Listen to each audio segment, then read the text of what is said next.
Bonjour à tous, aujourd'hui on se retrouve à la concession Audi Espace 3000 Besançon.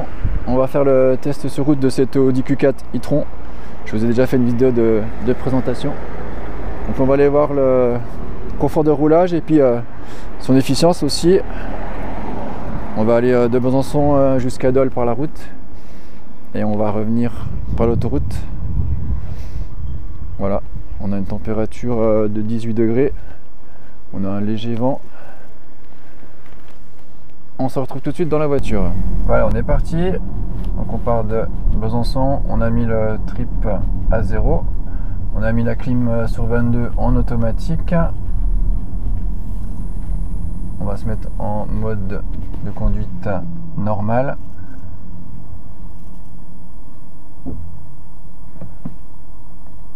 Donc on va prendre un petit peu de double voie à 110 après de la route nationale. On va essayer d'avoir une moyenne entre 65 et 70 km/h. Et puis on reviendra par l'autoroute à 130 au compteur pour faire le bilan conso. Donc la voiture, on vous l'avait déjà présentée. Vous pourrez aller voir l'ancienne vidéo. J'ai l'affichage tête haute qui est très sympa. C'est une voiture qui est très optionnée. On a vraiment un réglage parfait avec les sièges électriques. De la position de conduite, ça c'est super important. Allez, on se retrouve, on fera un point à mi-route entre Besançon et Dole. Je m'arrêterai pour faire un premier point. A tout de suite. Voilà, on se retrouve sur la voie limitée à 110. On a 417 km d'autonomie.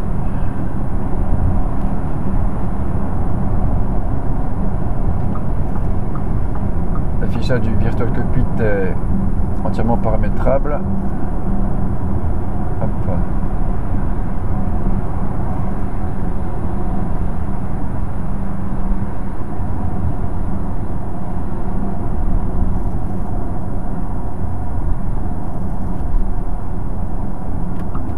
Voilà le soleil qui fait son apparition.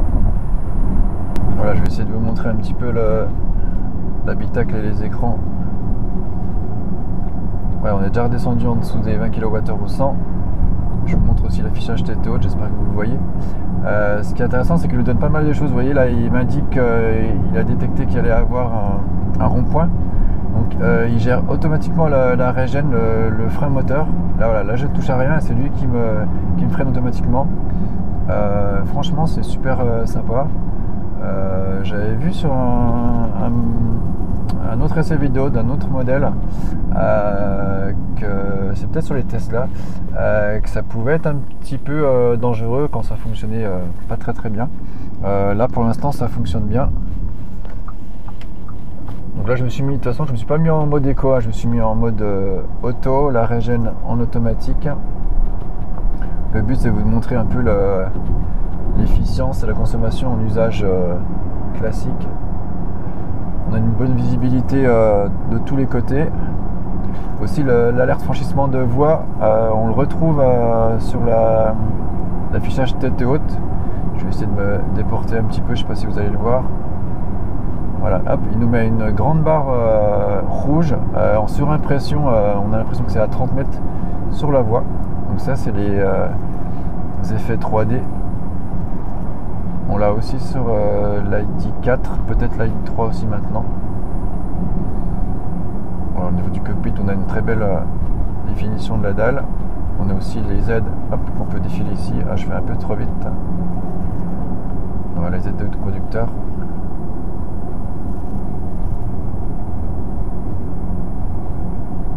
On va s'en mettre. Hop, ici. Voilà, on est déjà tombé à 18,4. Allez, on se retrouve à tout à l'heure. On a le soleil qui arrive, on a une petite averse tout de suite. On trouve aussi un petit peu les aides. Là, il nous dit qu'on est à moins de 2 secondes du camion qui nous précède. Donc il nous conseille de garder plus de distance. Voilà, on le fait et il nous met en vert. Je vous montre un peu aussi ce qu'on peut faire changer au niveau des vues. Par exemple, si je mets le GPS, je peux zoomer aussi manuellement, choisir d'afficher mes favoris. Alors, vraiment beaucoup de choses intéressantes.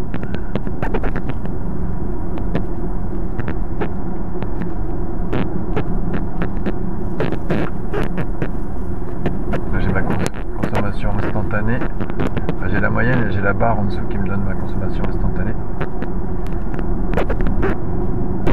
Voilà, je suis mis en mode GPS plein écran. Là on voit que ma jauge d'autonomie elle a augmenté, je suis parti avec 410-415 de mémoire, je suis à 426. J'ai 96% de batterie, je suis parti avec 100. Simplement il s'est mis à jour par rapport à ma conso moyenne. Donc il met à jour sa jauge d'autonomie par rapport à notre consommation moyenne. Voilà, on fait un petit bilan en arrivant à Dole. On a eu pas mal de trafic, donc on a une moyenne en 40-60. Donc je pense qu'on va continuer encore un petit peu direction Dijon. Donc en conso, on a 17,1 kWh au 100. Donc c'est plutôt très bien.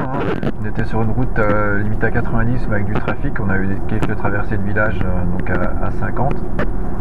Vraiment une belle conso. On voit qu'on est à 407 km d'autonomie. Et batterie, il nous reste 92%, donc on a consommé 8% de batterie depuis le départ.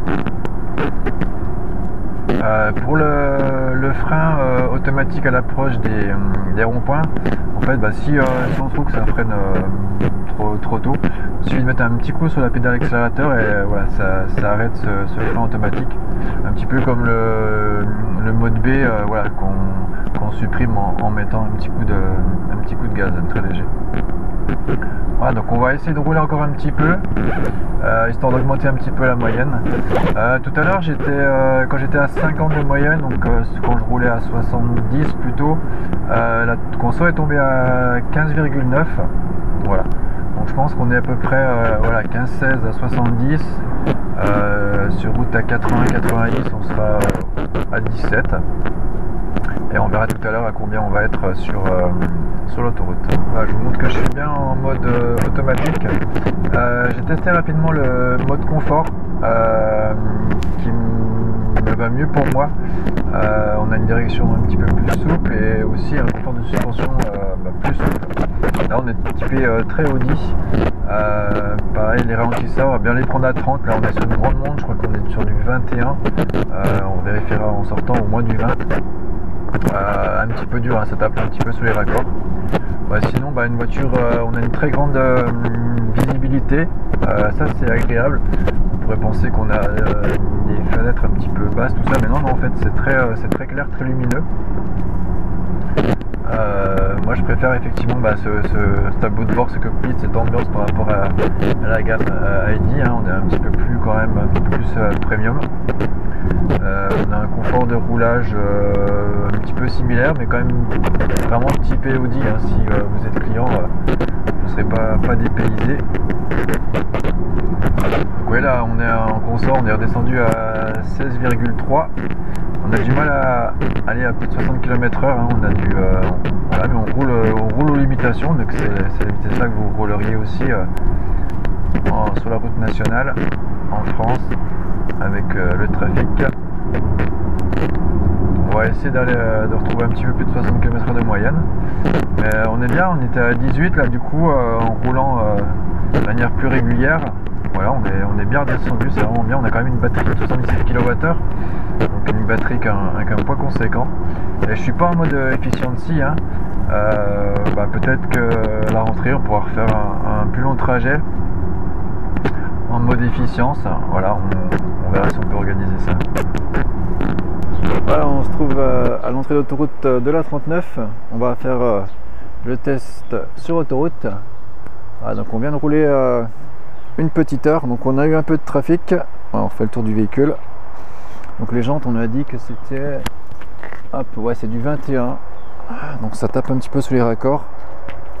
Vraiment une très jolie ligne. On va faire un peu le bilan. Hop.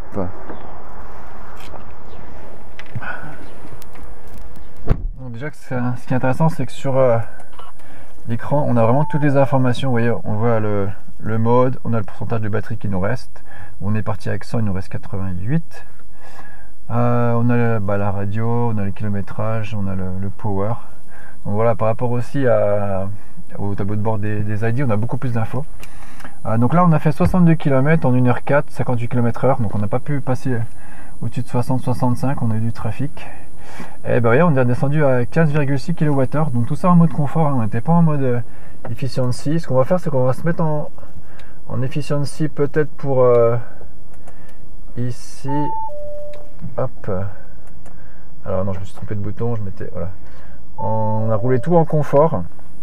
On se mettra peut-être en efficiency, puis on roulera à 130 compteurs.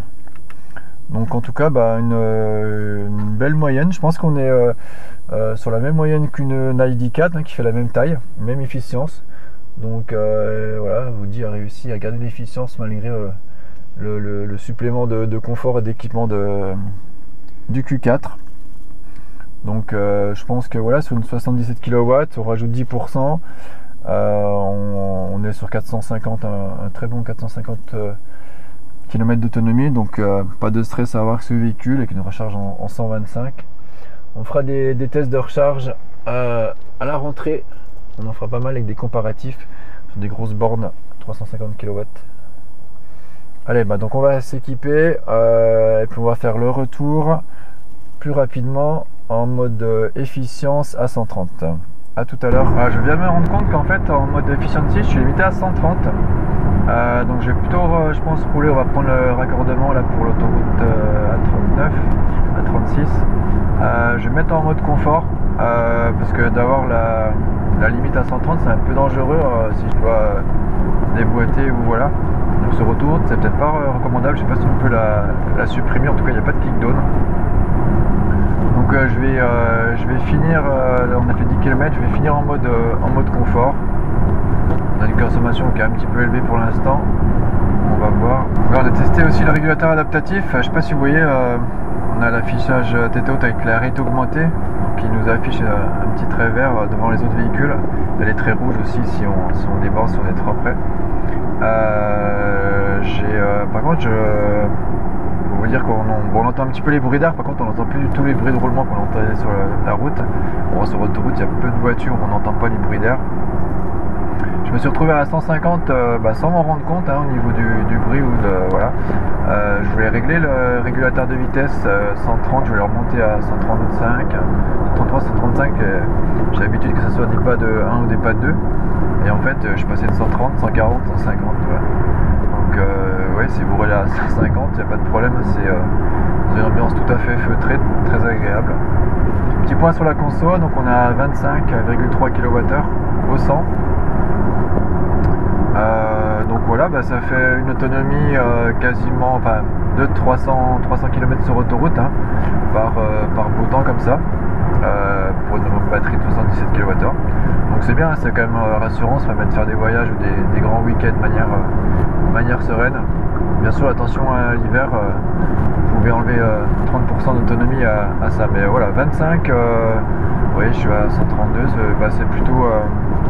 c'est plutôt pas mal pour le gabarit de la voiture. On se retrouve à la sortie d'autoroute.